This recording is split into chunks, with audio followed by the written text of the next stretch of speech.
Hello বন্ধুরা, তো আমি সঞ্জু। তো আবার একটা নতুন ভিডিও নিয়ে চলে এসেছি। তো আজকে দেখাবো, দেখেন আমার বাড়ির কিছু মাদি পায়রা, এগুলো আমি একটা নর পায়রার সাথে জোড়া দেবো। যার কারণটা হলো আমি এই শীতে কিছু পায়রা উড়াবো, এমনি নর্মালে উড়াবো, টুর্নামেন্ট খেলার জন্য না, যে বাজ পাখিতে জানে পায়রা ধরে না নিতে পারে, সেই জন্য এই মাদিগুলো আমি সিলেক্ট করেছি। তো এইগুলোর সাথে একটা নর পায়রা আমি জোড়া দেবো।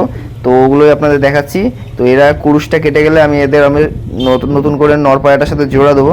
তো এদের গায়ের পালকটা এখন ফেলছে, যার কারণে আমি এখন কিছু করছি না, এদের এইভাবে রেখে দিচ্ছি। তো এদের আমি কীভাবে জোড়া দেবো, কোন নটার সাথে জোড়া দেবো আর কীভাবে জোড়া বসাবো সেটাও আপনাদের দেখিয়ে দেবো। তো এখানে দেখতে পাচ্ছেন যে কটা পায়রা আছে, একদম শর্ট সাইজের পায়রা। তো যে নটটা জোড়া দেবো সেটা একদম লং সাইজের নর। আর এদের আমি টেম্পার বানাতে চাই, পায়রা যেন বাজ পাখিতে না ধরতে পারে, এটাই আমার মেন কারণ। তো পায়রাগুলোর মধ্যে টেম্পার থাকতে হবে, নাহলে কিন্তু বাজ পাখিতে ধরে নেবে। তো বাজ পাখির জন্য আমি শীতে কোনোদিনও পায়রা উড়াই না। আর যেসব পায়রা উড়াই সেই সব পায়রা আমি ডানা কেটে দিই, কারণ ভুল ভবিষ্যতে বেরিয়ে গেলেও সে পায়রার উপরে অ্যাটাক করে দেয়। তো যার কারণে আমি এবার এমন কিছু পায়রা বানানোর চেষ্টা করছি যাতে বাজ পাখিতে না মারতে পারে। তো তার জন্য আপনাদের এই জোড়াটা বসানোর ভিডিওটা বানাচ্ছি। তো নর পায়রাটা আপনাদের শখ করাবো। আর এই মাদি পায়রাগুলো দেখতে পাচ্ছেন, এদের প্রচণ্ড টেম্পার। তো এই পায়রাগুলো প্রচণ্ড ছটপটে পায়রা, যার কারণে এদের ধরতেও পারবে না চট করে বাচ্চা। তো আমার কাছে এরকম নর ছিল না যে প্রচণ্ড নর মানে টেম্পার থাকবে সেই নরের মধ্যে। তো একটা নর আমি পেয়েছি, তো ওটাই আপনাদের দেখাবো। ওই নরটার সাথে কীভাবে জোড়া দেবো সেটাও আপনাদের দেখাবো। তো এদের বাচ্চা এবার শীতে কিছু উড়াবো, দেখি কতক্ষণ ওড়ে। তো নর্মালে 9-10 ঘন্টা তো আরামে আশা করছি উড়ে যাবে, কারণ গরমেই 8 ঘন্টা 9 ঘন্টা অবধি উড়ে যায়। তো এবার দেখা যাক কতক্ষণ উড়তে পারে পায়রাগুলো। তো এদের বাচ্চা আমি কিছু করব, সেগুলোকে শীতে উড়াবো। তো এই যে হলো সেই নর পায়রাটা, এটা আমি নতুন নিয়ে এসেছিলাম, খুব ভালো একটা পায়রা, আমার যতটা আইডিয়া মতো আমি বলছি। কারণ এই পায়রার যা যা আমি দেখলাম, পায়রাটা খুবই ভালো পায়রা। আর এই পায়রাটার জন্য এখানে যে কটা পায়রা আছে এই পায়রাগুলোই জোড়া বসানো যাবে, তাছাড়া অন্য কোনো পায়রা জোড়া আমার বাড়িতে বসানো যাবে না। কারণ এই নটটা দেখতে পাচ্ছেন খোলা লেজের পায়রা, সাইজে বড়। আর পায়রা যা আছে এই যে এখানে আছে। তো বাদ বাকি আপনাদের পায়রা ধরে আপনাদের শখ করাচ্ছি, দেখেন। তো এই যে হলো নর পায়রাটা, একটু ঘোলা হয়ে যাচ্ছে, আমি আবার ক্যামেরাটা ঠিক করে দেখাচ্ছি, দেখেন। তো এই যে হলো সেই নর পায়রাটা, এর চোখের রিংটা দেখেন, এটা হলুদ চোখের পায়রা। তো হলুদ চোখের পায়রা হলো, পায়রাটা খুবই সুন্দর একটা পায়রা। আর এই পায়রার নজরও খুব ভালো আছে আশা করছি, কারণ পায়রার যা মধ্যে আছে আমি দেখে বুঝতে পারছি, যেটুকু ততটা আপনাদের বললাম। তো এর সাথে যে আমার বাড়ির মাদি পায়রাগুলো মানে জোড়া দেবো সেগুলো শখ করাবো। তো এ দেখেন পায়রা পা জামনি কালার আছে। তো আমি জানি না পায়রাটা কতক্ষণ উড়েছে কিনা, কিন্তু পায়রার ডানা ফানা যা ছিল আমি কেটে দিয়েছি ডানাগুলো। পায়রা খুবই একটা ভালো পায়রা, আর এটা একটা খোলা লেজের, আর কত বড় সাইজের পায়রা দেখেন। তো এইটা বড় সাইজের পায়রা হয়েছে, যার কারণে ওই 6টা মাদি এর সাথে বিন্দাস জোড়া খাবে। আর এদের থেকে যে কটা বাচ্চা হবে 100% উড়বে। তো এ দেখেন এক বিঘা, বাদ বাকি আরও 4 আঙ্গুল বড় পায়রাটা, আর সাইডে গান বাজছে। তো স্ট্রাইক ফেস্ট্রাইক না চলে আসে। তো দেখেন এই যে বুকের হাড্ডিটা 5 আঙ্গুলের মতো বুকের হাড় আছে। বাদ বাকি এটা হলো আমার মাথা খারাপ জেনারেশনে পায়রা। তো এই মাদিটার সাথে আমি ওই নটটা জোড়া দেবো। আর এদের বাচ্চা দুর্দান্ত উড়বে আশা করছি, কালো দানা বাচ্চাও ফেলতে পারে, আবার হালকা চোখেরও বাচ্চা ফেলবে। বেশিরভাগই হলুদ চোখের মধ্যে দানা দানা বাচ্চা আসবে, এইটুকু আমি শিওর। আর বাচ্চা সাদা বাচ্চাও ফেলবে, কালো বাচ্চাও ফেলবে। তো ডানায় কালো নিয়ে আসবে, এরকম বাচ্চা হবে, এইটুকু যতটা আমি আইডিয়া করছি। তো এই দেখেন এই মাদিটা, এদের বাচ্চা আমার বাড়িতে দুর্দান্ত ওড়ে। তো মাথা খারাপ জেনারেশনে আমার 3টে মাদি পায়রা আছে। তো এই দেখেন এর যে মেন মাটা ছিল, এর মেন মাটা নষ্ট হয়ে গেছে, মানে টুর্নামেন্টে উড়ানো ছিল সেই পায়রা আমি কিনেছিলাম। তো ডিম জমছিল না, তারপরেও আবার পায়রা ডিম জমা শুরু হয়েছিল। তারপরে 7খানা মতো বাচ্চা করেছিলাম, তার মধ্যে 3-4টে আছে এখন আমার কাছে, আর বাদবাকিগুলো বিক্রি করে দিয়েছিলাম। তো এদের থেকে মাদি বাচ্চাই বেশি হতো, তো অনেকগুলো বাচ্চাই আমি সেল করে দিয়েছি, আর বাদবাকি 3টে আমার কাছে আছে। আর এদের চোখে কালো দানা নিয়ে আসে। আর এই যে হলো পায়রার পা, এই পায়রা আমি উড়াইনি। তো এগুলো এর দুটো বাচ্চা আমি উড়িয়েছি, দুটো বাচ্চাই ভালো উড়েছে, 6 ঘন্টা 7 ঘন্টা এরকমভাবে নর্মালি উড়েছিল গরমের সময়। একটা আমার ভাই উড়িয়েছিল আর একটা আমি উড়িয়েছিলাম। তারপর একটা নর ছিল যেটা উড়িয়েছিলাম আমি নিজে, সেটা আবার একটা দাদাকে দিয়ে দিয়েছিলাম, সে অনেক চেয়েছিল। তো আমি এখন মানে আগে সেল করতাম টুকটাক, কিন্তু এখন বাচ্চা পায়রা ধাড়ি পায়রা বিশেষ করে সেল করি না, সে সময় আমি ধাড়ি পায়রা সেল করেছিলাম। তো দেখেন এই একটা মাদি পায়রা, এটা আমার মুন্ডু সাদা জেনারেশনে পায়রা, মেন ধাড়ি পায়রার বাচ্চা, এর সাথে ওই নটটা দুর্দান্ত জোড়া হবে। এগুলো সব বন্ধ লেজের পায়রা। আর সাইজ দেখেন কত ছোট, মাদির সাইজ ছোট, কারণ যদি মাদির সাইজ বড় হতো তাহলে নট বড় দিতাম। তো মাদির সাইজ ছোট, যার কারণে নর বড় আছে, কোনো অসুবিধা হবে না। আর এই যে হলো পায়রা, এই পায়রাটা আমার বাড়িতে 7 ঘন্টা ওড়ানো আছে। এই দেখেন পায়রাটা শখ করেন, এই যে হলো পায়রার ডানা, একদম বন্ধ লেজের ডানা আছে। আর এগুলো ঢিলা, এইটা হলো টাইট পায়রা। এই যে এই পায়রাগুলো দেখতে পাচ্ছেন, এই মাদিগুলো সব টাইট পায়রা। টাইট বলতে গেলে হাতের মধ্যে দেখেন আটকে রয়েছে সব পায়রাগুলো।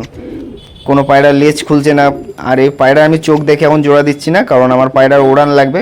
এই যে চোখ দেখতেছেন এর হালকা হলুদ টাইপের একটু লাল আছে, আর নটটা ছিল একদম হলুদ চোখের মধ্যে। তো আমি চোখ দেখছি না, কালো দানার সাথে ওই হলুদ চোখের জোড়া দিচ্ছি। এই একটা পায়রা দেখেন, এগুলো কিন্তু সব টাইট পায়রা।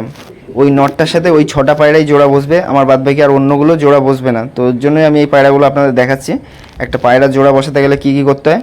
নর সবসময় টাইট দেবেন, মাদি ঢিলা দেবেন। তো আমার এখানে উল্টো জিনিস হয়ে গেছে, নর ঢিলা আর মাদিগুলো টাইট দিয়ে দিচ্ছি।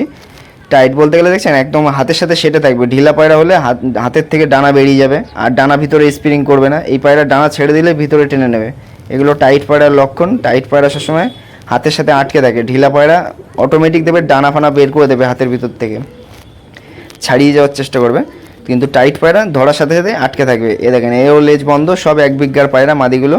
তো এদের সাথে ওই নটটা দুর্দান্ত জোড়াবে। এদের থেকে এদের আমি একসাথে 3টে নর মাদি পায়রা জোড়া দেবো, সেখান থেকে বাচ্চা হবে, মানে ডিম বেরোবে। শুধু বিট করিয়ে সরিয়ে দেবো মাদিগুলোকে সিঙ্গেল ঘরে রাখবো, ওখানে ওরা নিজেরাই ডিম দিয়ে দেবে। তারপরে ওই ডিমগুলো আবার অন্য ঘরে চেলে দেবো। তো এইভাবেই আমি 1-1.5 মাসের মধ্যেই প্রায় 7-8 জোড়া বাচ্চা বের করার চেষ্টা করি। মানে 2 মাসে, 1 মাস তো ডিম পাততেই লেগে যায়, ডিম ফুটে বেরোতে।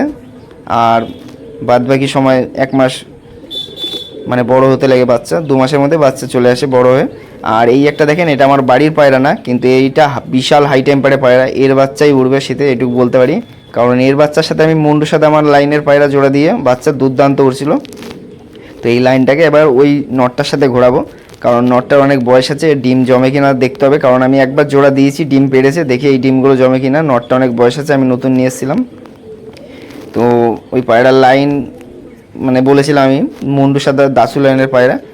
তো যার পায়রা সে বলছিল, তো আমার দেখে দরকার নেই, আমার পায়রাটা ভালো লেগেছে, আমি কিনেছি, নিজের টাকায় কিনেছি। এবার গেলে আমারই যাবে। আমি 3টে পায়রা কিনেছিলাম। তো দেখেন, পায়রা যদি না চেনেন, পায়রা না চিনে পায়রা কিনতে যাবেন না দাম দিয়ে, তাহলে কিন্তু ঠকবেন। আগে পায়রা নিজে চেনা শিখুন, তারপরে পায়রা দাম দেখে নুন। এবার যারা বিশ্বস্ত মানুষ আছে তাদের কাছ থেকে পায়রা নিলেও আপনারা নিতে পারেন। তো এবার দেখেন এই একটা, এটা আমার মাথা খারাপ জেনারেশন। মাথা খারাপ বলতে গেলে এর কাহিনী আছে এই পায়রার। এ দেখেন কালো দানা চোখ, এইটার সাথেও ওই নটটা ভালো জোড় হবে, কিন্তু এর সাইজের, এর যে বাচ্চাগুলো হবে, এর বাচ্চাগুলো একটু আলাদা টাইপের হবে। আলাদা বলতে গেলে এর সাইজ একটু বাচ্চাগুলো বড় বড় আসবে।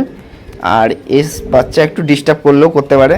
তো দেখা যাক কী হয়, কারণ এই পায়রাটা খোলা লেজেও আছে, আবার বন্ধ লেজেও আছে। মানে পায়রাটা পুরোপুরিভাবে কমপ্লিট না জোড়া দেওয়ার জন্য। তো যাই হোক, এই পায়রাটা জোড়া দেবো। এর বাচ্চা আমি এখনও করিনি একটাও। এই যে পায়রা, আর একটা যে সাদা দেখিয়েছিলাম আগে দুটো, ওদের বাচ্চা করেছি, ওদের বাচ্চা ওড়ে ভালো। এর বাচ্চা এখনও করিনি। এটা আমার মুন্ডু সাদা লাইনেরই বাচ্চা, মানে মেন ধাড়িরই বাচ্চা। এটা মুন্ডু সাদা যে নর আছে তারই মেন বাচ্চা। তো ওর সাথে যে মাদিটা ছিল তার জোড়ার বাচ্চা এটা। এগুলো অনেক পুরনো, কিন্তু এদের আমি বাচ্চা করিনি সেভাবে। এদের থেকে আমি ডিম বাচ্চা ফুটিয়েছি। আর এই একটা দেখেন কালো পায়রা, এটাও ওই নটটার সাথে দুর্দান্ত জোড়া হবে।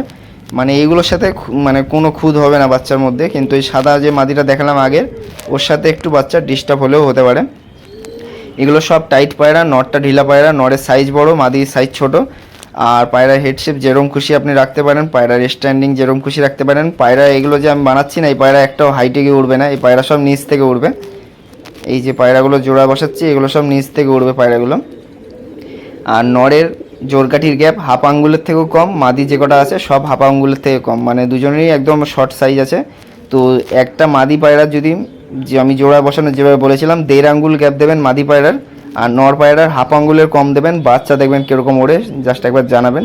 আর পায়রার বুকের হাত তো এইসব দেখতেই হয়। নরের যে বুকের হাড় আছে অনেক আছে 5 আঙ্গুল, আর এই মাদিগুলো সব 4 আঙ্গুল কি 3.5 আঙ্গুল হাড় মানে বুকের যে হাড়টা আছে।